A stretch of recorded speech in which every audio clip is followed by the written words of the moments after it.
Alright guys, welcome back. It's Wednesday, it's a rainy day. The shop's pretty warm. I'm gonna continue working on the body work here. So this was actually way worse than I thought it was.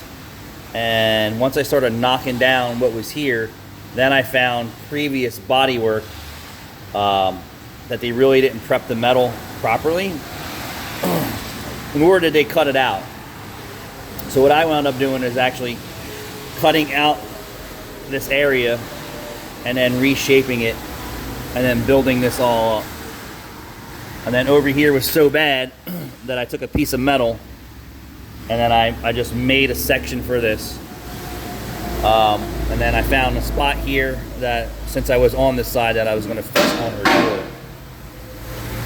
When you get into roughs, you never know really what you're going to deal with, and then to find that another shop or another person or another, DIYer was on it.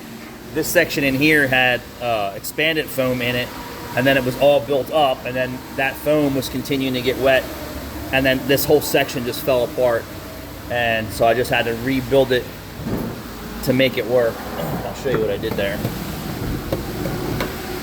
So now that whole section has a plate in it, because this, once I started grinding away at it, this whole section just fell out. And then it's very similar to this that wasn't worked, so I'm going to see if the customer wants me to make a plate and get it going.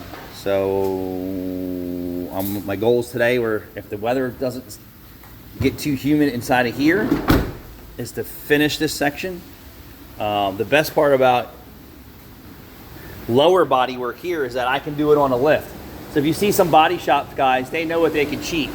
So they know the customer's not really looking down this area or under the rockers, and how many drips and runs and a lot that you see come out of body shops, because they know what they can cheat. The good ones do less of a cheat. Yeah. The really good ones. The high production or high volume ones, they definitely cheat everywhere. And the average customer doesn't know it. So I'm going to bust out, I have sanding blocks, let me work my box, that are contoured for different shapes. How about that? A guy in an M shop that can do body work. I can do a lot of things. It's like, do I really want to do it?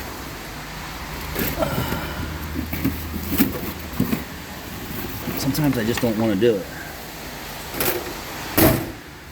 I can do it. And all the metal work that I did on my Monte Carlo, none of it ever came through. So that's been out in the rain. My car's never in the rain, and I did that metal work every bit of 10 years ago. And the paint work that they did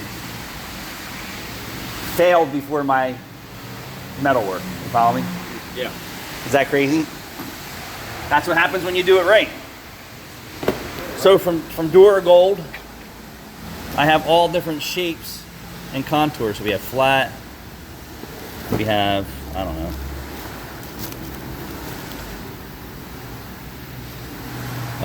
I don't know what that is, like crown molding. And we have this. It's probably more or less what I'm going to do to shape that, but I have all different shapes for body contours.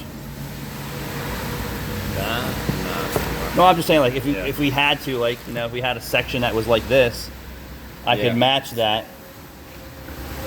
And I'm probably going to wind up fixing that, and then I'll blend this section here, and then I could use something similar to this. And that would give me my shape almost. But this box of having this actually helped me on my Monte Carlo when I was sanding away their bad paint work to get down to dings that didn't fix in my metal. So you want to do it the right way. I'm sure there's some old timers out there who could use their finger and make any shape. My hands are getting hurt more and more and more as I do this. So we're going to sand that, we're going to prep that, we're going to sand this, we're going to prep that. I'm basically going to do all my sanding today and prime and see what the weather's like in an hour. And maybe I'll lay my primer and wet sand the primer after a couple coats.